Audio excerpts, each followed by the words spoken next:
வணக்கம். Welcome to கதை திரட்டு audio books. இந்த வீடியோவில் நம்ம என்ன கதை கேட்க போகிறோம்னா, ஒரு சோறு பதம் சிறுகதை. நம்ம சேனலை இது வரைக்கும் சப்ஸ்கிரைப் பண்ணாதவங்க சப்ஸ்கிரைப் பண்ணுங்க. பக்கத்தில் இருக்கிற பெல் ஐகானை கிளிக் பண்ணி ஆளுங்கிற ஆப்ஷனை ப்ரெஸ் பண்ணுங்க. ஸோ தட் நான் போடுற கதைகளை உடனுக்குடனே நீங்கள் கேட்கலாம். வாங்க கதைக்குள்ளே போகலாம். பஸ் நின்றதும் கண்களை சுருக்கி பெயர் பலகையை பார்த்தேன். ஜீவானந்த நகர் என்று படித்ததும் அவசர அவசரமாக இறங்கினேன். பஸ் கண்டக்டர் வேறு. வீட்டில் சொல்லிட்டு வந்துட்டியா? முன்னாடி இறங்குறதுக்கு என்ன பேஜாரு என்ற முத்தாய்ப்பு வைத்து வாழ்த்தினான். என் பிழைப்பையே படம் எடுத்து தந்து விட்டேனோ? வீட்டிலே சொல்லிவிட்டுத்தான் வந்தேன். என்னவென்று, இந்த ஒரு இடமும் நேரவில்லை என்றால் இனி ஜாதகமே கையில் எடுக்க மாட்டேன் என்று. முன்னாடி இறங்குவதற்கு என்ன என்றானே அந்த பஸ்காரன். நான் எவ்வளவோ இறங்கித்தான் வந்து விட்டேன். நடுத்தர வர்க்கத்து பிராமண குடும்பஸ்தன் கதி பரிதாபம்தான். கிடைத்த சம்பளத்தில் 3 பெண்களையும் படிக்க வைத்து வேலைக்கு அலைந்து தேடித் தந்து பிறகு வரன் தேடித் திரிந்து எத்துணை கால உழைப்பையும் ஊதியத்தையும் சேர்த்து கண்ணின் இமைக்குள் வைத்து வளர்த்த செல்வங்களை பிறரிடம் ஒப்படைத்துவிட்டு அவர்கள் க்ஷேமமாக இருப்பார்களா என்ற ஜோசியம் பார்க்கும் அளவுக்கு இறங்கிவிட்டேனே.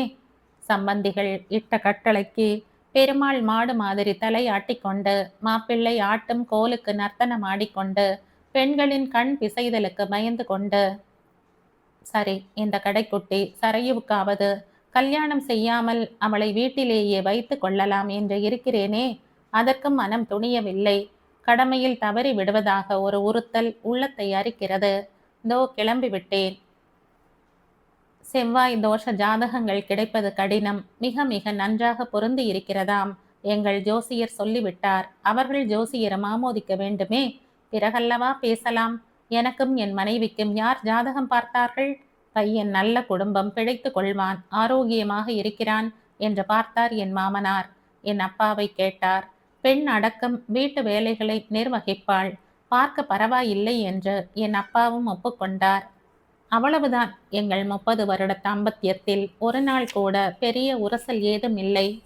இந்த காலத்தில் பையனும் பெண்ணும் தாமாகவே பார்த்து விரும்பி மனம் முடிக்கின்றனர். என்னை போல் எத்தனை பேர் அப்படியும் இல்லாமல் இப்படியும் இல்லாமல் ஜாதக கட்டை தூக்கி கொண்டு அலைகிறோம். என் சிந்தனைகள் எனக்கு துணை இருந்தன போலும். வேகமாக நந்து வந்துவிட்டேன். சிவப்பு கட்டிடம் வீட்டுக்கு வெளியே கார்ப்பரேஷன் வைத்த செடி கூண்டில் வளர முயன்று கொண்டிருந்தது. அடையாளம் சரியாக இருக்கவே நேரே போனேன். சந்தேகத்திற்கு இடம் இல்லாமல் பளபளவென்று பிற்பகல் வெயிலில் மின்னிய 2 பித்தளை தகடுகளில் ஒன்றில் கே நடேசன் என்றும் மற்றதில் டாக்டர் என் முரளி என்றும் செதுக்கி இருப்பதை கண்டு வெளிக்கதவை திறக்கலானேன்.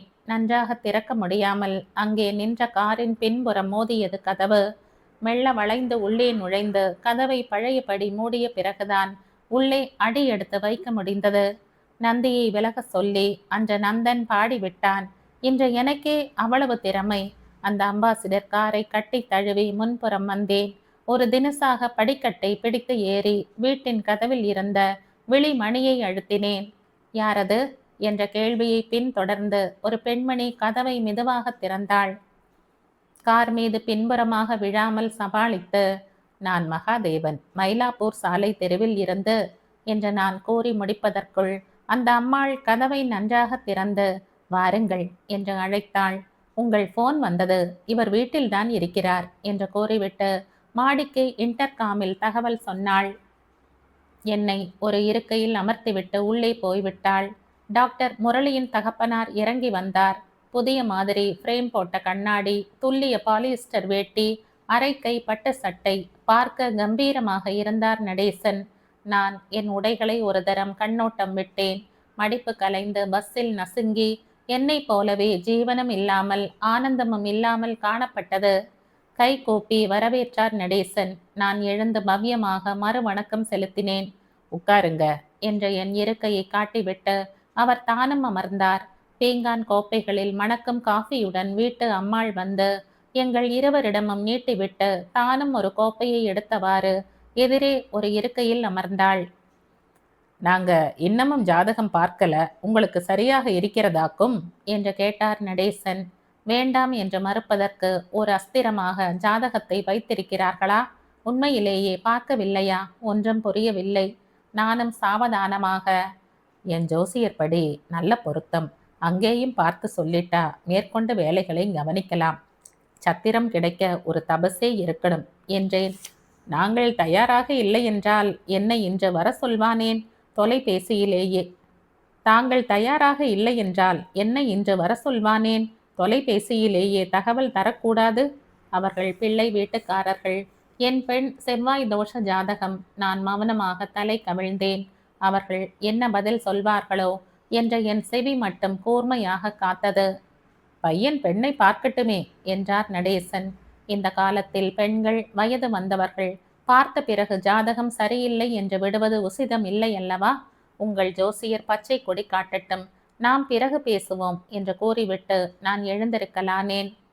காபி சாப்பிடுங்கோ, ஆறி போயிடும் என்றாள் பையனின் தாய். பையனை பற்றி நீங்கள் ஒன்றுமே கேட்கவில்லையே? அவன் மணிப்பாலில் படித்து பட்டம் பெற்றான், வெளிநாட்டு பரீட்சைகளும் எழுதியிருக்கிறான் என்ற நடேசன் துவங்கினார். மரியாதை கருதி காஃபியை அருந்தியவாறே சிந்திக்க ஆரம்பித்தேன். இதை தவிர வேற செவ்வாய் தோஷ ஜாதகம் ஏதாவது கைவசம் உண்டா என்று நான் எண்ணமிட்ட வண்ணம் இருந்தபடியால் அவர்கள் பேசியதில் பாதிக்கு மேல் என் மனதில் பதியவில்லை. இதெல்லாம் அவன் வாங்கின பரிசுகள் என்று ஸ்ரீமதி நடேசன் சுவரில் பொருத்தி இருந்த கண்ணாடி பீரோவை காட்டினாள். 2 பதக்கங்கள், 2 கோப்பைகள் ஏதோ இருப்பதை கண்டேன். பையன் சில கொள்கைகள் வைத்திருக்கிறான். நீங்கள் இவ்வளவு தூரம் வந்திருக்கிறீர்களே, சொல்லிவிடுகிறேன். நம் சம்பிரதாயப்படி பெண் பார்க்கும் படலம் அவனுக்கு பிடிக்கவில்லை. எங்காவது பொது இடத்தில் பார்க்கலாம் என்கிறான். பெண்ணோடு சில வார்த்தைகள் பேச வேண்டுமாம். அவர்கள் அடுக்கிக் கொண்டே போனார்கள். நான் இடைமறித்து, பிராப்தம் இருந்தால் பார்ப்போம், எனக்கு ஒரு கார்டு போட்டு விடுங்கள் என்று கூறிவிட்டு காஃபி கோப்பையை கீழே வைத்தேன். தம்பதிகள் எழுந்து வழி அனுப்ப வெளியே வந்தனர். மறுபடியும் முதற்படியில் ஒரு சர்க்கஸ். காரின் முகப்பின் மீது ஒரு கை வைத்தவாறு வெளிக்கதவை எட்டிவிட்டேன். இன்னும் காருக்கு ஷெட் கட்டளையாக்கும் என்று என்னால் கேட்காமல் இருக்க முடியவில்லை. இந்த காலத்தில் கண் மறைவாக காரை பூட்டி வைத்துவிட்டு தூங்கினால் அவ்வளவுதான் என்றார் நடேசன். என் கண் முன் வீட்டின் பக்கவாட்டில் காலியாக கிடந்த 10 அடி நிலம் பரவி நின்றது. கேட்டை மூடிவிட்டு தெருவில் நின்று ஒரு பெருமூச்சு விட்டுவிட்டு வீடு நோக்கி கிளம்பினேன். ஊரை விட்டு எங்கேயோ தொலை தூரத்தில் வீட்டை கட்டி போட்டு விடுகிறார்கள். அவர்கள் சொந்த காரில் பவனி வருவார்கள். என்னை போன்றவர்களோ? இனி இப்படி எட்டாத இடத்தில் வரன் இருந்தால் தான் அந்த ஜாதகத்தை தொடக்கூட போவதில்லை. இப்படி ஒரு உறுதி எடுத்த பிறகு எனக்கு கொஞ்சம் தெம்பு வந்தது. வேகமாக நடந்து பஸ் ஸ்டாப்புக்கு வந்தேன். பஸ்ஸும் வந்தது. ஏறி அமர்ந்து வீடு வந்து சேர்ந்தேன். என் மனைவி ஆவலோடு எதிரே வந்தாள். உதட்டை பிதுக்கிவிட்டு என் சாய்வு நாற்காலியில் பொத்தென்று விழுந்தேன். என்ன ஆச்சு? ஒன்றுமே ஆகலை. அழகான வீடு கட்டி இருக்கிறார்கள். வீட்டுக்குள்ளேயே ஒருத்தரோடு ஒருத்தர் டெலிஃபோனில் பேசிக்கொள்கிறார்கள். நல்ல காஃபி தருகிறார்கள். இதுதான் இன்று கிடைத்த ஞானம் என்ற எரிச்சலுடன் பதில் அளித்தேன். அவள் இங்கிதமாக அப்பால் போய்விட்டாள். மெல்ல மின் விசிறி இயங்கியது. நான் கண்ணை மூடி ஆஸ்வாசப்படுத்தி கொண்டேன். ஏமாற்றத்தின் கைப்பு ஓரளவு அடங்கியது. நான் யாருடனும் எதை பற்றியும் பேசவில்லை. என் பெண் சரையு கூட என்னிடம் ஏதும் கேட்கவில்லை. ஆஸ்பத்திரியில் இருந்து அலுத்து வந்த அவள் கை கால் முகம் கழுவி என் எதிரே அமர்ந்தாள். ரெக்கார்டரில் இதமான சங்கீதம் போட்டாள். வயலின் இசை மிருதுவாக என் நரம்புகளை வருடி கொடுத்தது. கண்களை மூடியபடி படுத்திருந்த நான் மெல்ல திருட்டுத்தனமாக ஒரு கண் இமையை விலக்கி அவள் முகத்தை நோட்டம் விட்டேன். சஞ்சலமின்றி இளம் புன்னகை ஒன்று முகத்தில் தவழ அவள் சங்கீதத்தை ரசித்தாள். கால்களை நீட்டி கிழவி போல நீவி விட்டு கொண்டாள். ஏனம்மா, கால் வலிக்கிறதா என்ற கரிசனத்தோடு கேட்டு அவள் தாய் அவளுக்கு பலகாரம் காஃபியை தந்தாள். 4 ஆப்ரேஷன், 2 எமர்ஜென்சி கேஸ் அட்மிஷன், தவிர வழக்கமான நடை, 3 நர்ஸ் லீவு என்றாள் சரையு சுருக்கமாக. பேசாமல் உன் பெரிய அக்கா மாதிரி பேங்க் வேலைக்கு போயிருந்திருக்கலாம், இல்லையோ சின்னவ மாதிரி டீச்சர் ஆகி இருக்கலாம். ஓய்வே இல்லாத வேலையை தேர்ந்தெடுத்துட்ட என்றாள் தாய். சரியம்மா, எல்லோரும் பேங்கிலேயே உட்கார்ந்துட்டும் பாடம் சொல்லி கொடுத்து கொண்டும் இருந்தா யார் நோயாளிகளை பார்த்துக்குவா? நீதானே சொன்ன, அப்பா ஆஸ்பத்திரியில இருந்தப்ப அந்த நர்ஸ் ஒவ்வொருத்தையும் உனக்கு பெண் மாதிரி இருந்தான்னு. பெண் தாயின் வாயை மடக்கி அனுப்பிவிட்டாள். எனக்கும் என் குழந்தையின் அலுப்பை பார்த்து கஷ்டமாக இருந்தது. ஆனால் அவளேதான் இதை தேர்ந்தெடுத்து படித்தாள். வாய்ப்பு கிடைத்தால் டாக்டராக கூட போக ஆசைப்பட்டாள். பெண் வேலைக்கு போக வேண்டும் என்று 2-3 நபர்கள் கேட்ட பிறகுதான் பெரியவளை வேலைக்கு அனுப்பினேன். பிறகு இருவருக்கும் தொழில் கல்வியை கற்றுக் கொடுத்தேன்.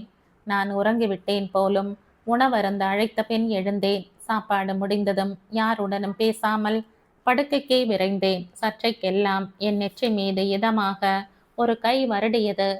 என் மகள் என் நாடியை பார்த்தாள். அடுத்தபடி இரத்த அழுத்தம் பார்ப்பாள். நான் எனக்குள் சிரித்து கொண்டேன். என்ன அப்பா, என்ன நடந்தது? ஏன் இப்படி படபடப்பு வந்துவிட்டது என்று அவள் பரிவுடன் விசாரித்தாள். ஒன்றும் இல்லை அம்மா. சோர்ந்து போவதிலே பயன் என்ன அப்பா? அனாவசியமாக கவலைப்படுறீங்க நீங்க.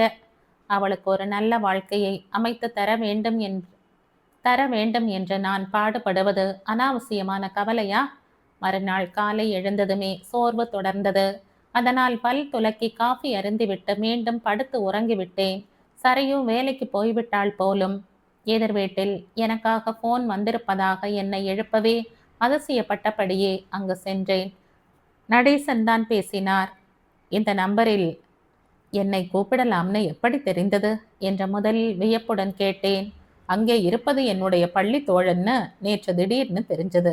இப்ப பேச வசதியாச்சு என்ற நடேசன் சகஜமாக பேசினார். அப்படியா, சொல்லுங்க என்றேன். உங்களுக்கு ஆட்சேபனை இல்லைன்னா இன்னைக்கு மாலை காந்திஜி சிலைக்கு அருகே உங்கள் பெண்ணை அழைச்சுண்டு வர முடியுமா? என் மனைவியும் நானும் பையனை கூட்டிக் கொண்டு வருகிறோம் என்றார்.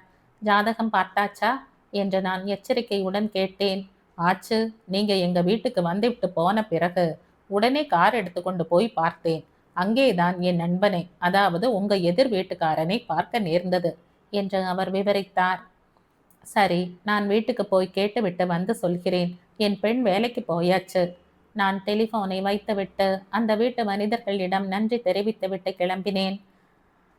என்ன சொன்னான் நடேசன் என்று அவர் கேட்ட பிறகு விவரமெல்லாம் கூறினேன். நான் சொன்னேன், அவனுக்கு சரையு மாதிரி பெண் கிடைப்பது கஷ்டம் என்று.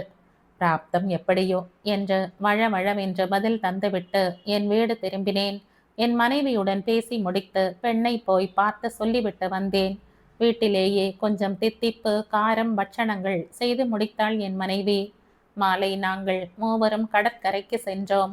காந்திஜி சிலை அருகில் படிக்கட்டுகளில் அவர்கள் மகன் முரளி, மகள் ரத்தினா சகிதம் காத்திருந்தனர். நான் பரஸ்பரம் எல்லோரையும் அறிமுகப்படுத்தினேன். பிறகு மௌனமாக எல்லோரும் மணற்பரப்பை அடைந்தோம். எல்லோரும் உட்காரலாமே என்ற நடேசன் தொடங்கினார். முதலில் கொஞ்சம் இறுக்கமாக இருந்தது. என் மனைவி பட்சணங்களை எடுத்து காகித தட்டுகளில் பரிமாறி உபசரிக்க தொடங்கியதும் எல்லோருக்கும் பேச தோன்றியது. டாக்டர் முரளி சரையுவை பார்த்து நேரடியாக பேசினான். எந்த காலேஜில் படிச்சீங்க என்று கேட்டான். Queen Mary's. நீங்க என்று அவளும் சகஜமாக பேசினாள். நடேசன் சரையுவை பாட சொன்னார். அவள் தேவாரம் ஒன்றை பாடினாள். பேச்சு களை கட்டிவிட்டது. என்ன நகை போட போறீங்க என்று முரளியின் தாயார் ஆரம்பித்தாள். என் மனைவி சொன்னாள். 15 பவன் தானா? எங்க பொண்ணுக்கு 20 போட்டோம். தவிர மாப்பிள்ளைக்கு மைனர் செயின் மோதிரம் இதெல்லாம் பழக்கம்தானே என்றாள் அந்த அம்மாள். மற்ற 2 பெண்ணுக்கும் 10 பவுன் தான் போட முடிந்தது. இவள் சம்பாத்தியத்தை சேர்த்துத்தான் 5 மேலே போட முடிகிறது என்று விளக்கினேன் நான். நாங்க வரதட்சணை வாங்க மாட்டோம். உங்களுக்கு வேளச்சேரியில ஒரு வீடு இருக்கிறதாமே என்று ஆரம்பித்தாள் முரளியின் தாயார். டாக்டர் என்னை சட்டென்று உன்னினான். நான் அவர்களுக்கு உடனே பதில் சொல்லவில்லை. என் மகளை பார்த்து, சரியோ, நீ என்ன சொல்ற? தனியாக சொல்றதானால் உன் அம்மாவை அந்தண்டை அழைச்சுண்டு போய் சொல்லு என்றேன். முடிவை அவள் கையில் விட்டுவிடலாம் என்ற நோக்கம் எனக்கு. அவள் மட்டும் மனப்பூர்வமாக அந்த பையனை விரும்பினால் நான் என் வீட்டை விற்றுவிட தயாராக இருந்தேன். டாக்டருக்கு என்ன பிளட் குரூப் கேளுங்கப்பா என்றாள் அவள் சம்பந்தம் இல்லாமல். ஏன் கேட்குற என்றேன் ஆச்சரியத்துடன். எனக்கு RH ஃபேக்டர் இருக்குதே.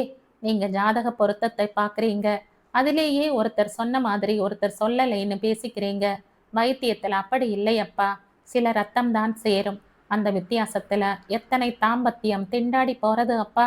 டாக்டரை கேளுங்க, எங்க கிளினிக்ல பல கேஸ் என்றாள் சரையு நிதானமாக. என்ன இப்படி பேசுறா உங்க பெண்? நினைச்சு பார்த்தால் அசிங்கமா இல்ல என்று வெகுண்டு எழுந்தான் டாக்டர் முரளி. இந்த காலத்து பெண்களுக்கு வெட்கமே இல்லை என்றாள் அவனுடைய தாய். புத்திசாலியாகத்தானே பேசினா அண்ணா. உன் பிளட் குரூப் சொல்லேன் என்று இடைமறித்தாள் அவர்கள் பெண் ரத்தினா.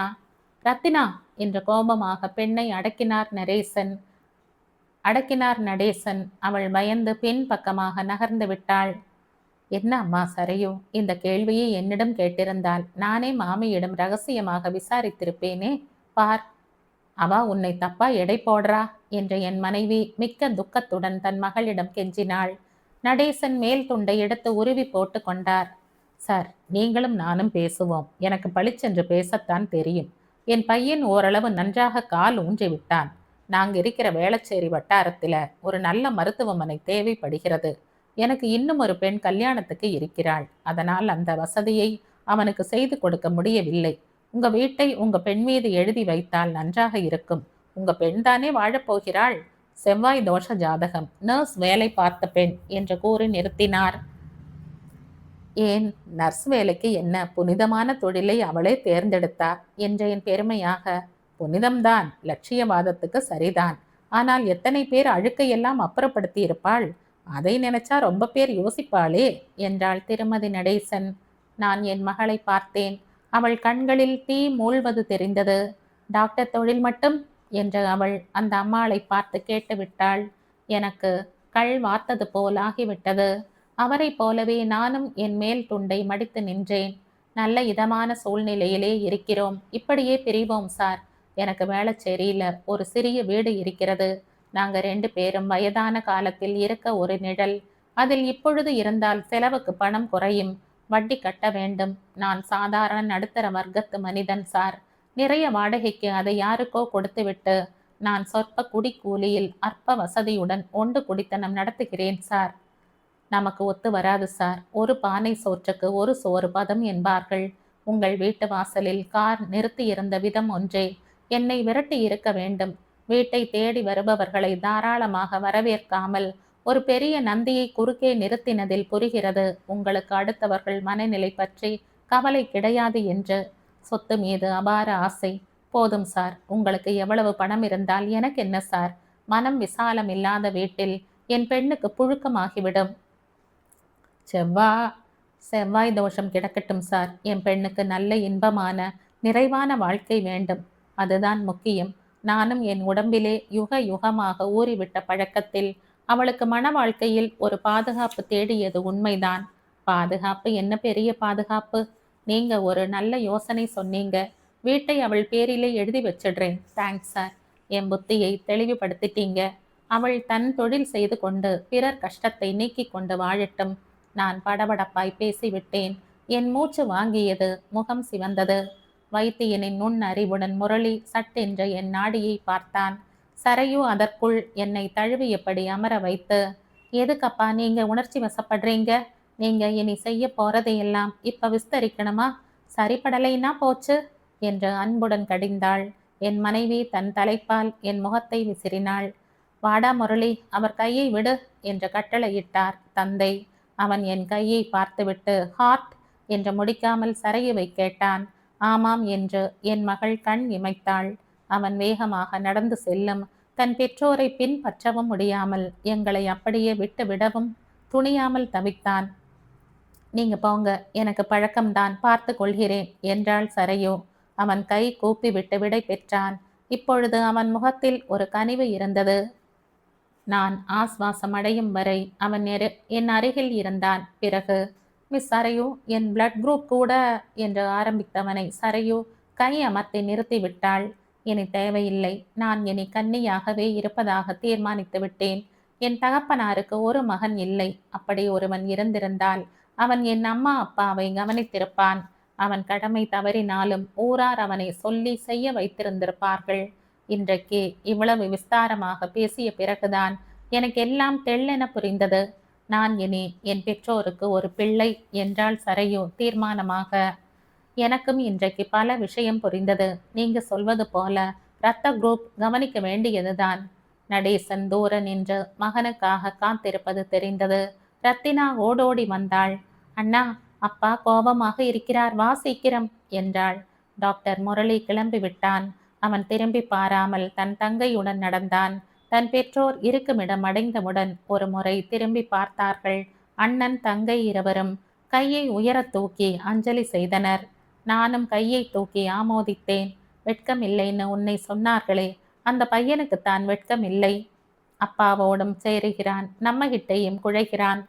நான் நரநரவென்று பல்லை கடித்தேன். போதும் அப்பா, அவர்களோ போய்விட்டார்கள். இன்னும் என்ன கோபமும் தாபமும் என்றாள் சரையோ. படிப்பும் பண்பும் அவர்கள் உடம்பிலே ஊறவே இல்லையே. டாக்டர் பையன் தன் தொழிலின் புனிதம் புரியாமல் வியாபாரமாக நினைக்கிறானே என்ற என் மனைவி அங்கலாய்த்தாள். ஊறி போனதையெல்லாம் ஒரே நாளிலே நீக்கிவிட முடியாது அம்மா. பசங்களை படிக்க வைக்கணும், வேலைக்கு அனுப்பணும், கல்யாணம் செய்து வைக்கணும். இப்படி ஒரு நியதி ரயில் வண்டி தொடர் மாதிரி, ஒரே மாதிரி ஜாதகம், பெண் பார்ப்பது, லௌகீகம் பேசுவது எல்லாம் கண்மூடித்தனமாக நடக்கிறது. இப்படி எத்தனை பேர் அம்மா இந்த மாதிரி உப்பு காகிதமாக உரசி எடுப்பா சொல்லு என்று மொழிந்துவிட்டு என் மகள் பெரிய நகைச்சுவை கண்டவள் போல கலகலவென்று சிரித்தாள். இந்த மாதிரி ஊறிப்போன வியாதிகளுக்கு என்னை போல ஒரு இதய கோளாறு என்ன செய்துவிட முடியும்? என் பெண்ணும் அந்த டாக்டரும் ரத்தினாவும் கை தூக்கி காட்டி கொண்ட போது இந்த இளைஞர் உலகம்தான் வழி காட்டப் போகிறது என்று எனக்கு தோன்றியது. அமது சுரபி வசந்த மலர் இதழில் 1987ஆம் ஆண்டு வெளிவந்த சிறுகதை இது. இந்த கதை உங்களுக்கு பிடிச்சிருந்தா லைக் பண்ணுங்க, ஷேர் பண்ணுங்க, சப்ஸ்கிரைப் பண்ணுங்க. மற்றும் ஒரு இன்ட்ரெஸ்டிங்கான கதையோட அடுத்த வீடியோவில் சந்திப்போம். பாய். தேங்க்யூ.